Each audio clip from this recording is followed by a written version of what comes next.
Meie osakonnas on võimalik õppida 2 erineval erialal, kompositsiooni erialal või muusikateooria erialal.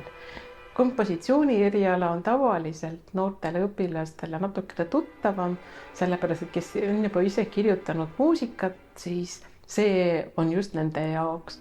3 aasta või 4 aasta jooksul on siis võimalik kirjutada erineval määral ise teoseid, teha proove, kuulda, kuidas need päris kontserdil kõlavad, õppida siis sellest, osaleda meistriklassides ja panna ennast natukene ka võistlema koos oma kaasõpilastega.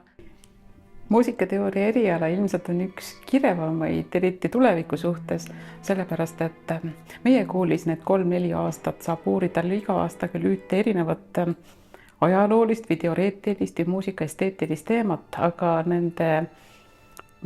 selle valdkonnaga edaspidi kõrgkoolis jätkates on profileerimine väga palju laiem ja see hõlmab kultuuriloo erinevaid tahke, muusikaloo erinevaid tahke, muusikateooria erinevaid tahke, lisaks veel igasugused tööd raadios, arhiivides ja nii edasi. Ehk siis see on äärmiselt kirju pilt, millest midagi meelepärast peaks leidma kõik huvilised. Meie õppetöö näeb välja igal aastal erineva aastatöö kirjutamises ja see tähendab siis seda, et valdkond on erinev ja saab tutvuda erinevate meetoditega, kuidas seda tööd teha, erineva kirjanduse ja paljude muude materjalidega. Võib-olla see teema võimaldab ka inimesi küsitleda, minna kuhugi mäluasutustesse uurima ja nii edasi. Minu meelest on õppetöö osas just see hästi hea, et saab ise jaotada seda, kuidas enda tööd teha, et kas siis teha suuremate ampsudega pikemalt korraga või siis hajutada seda rohkem.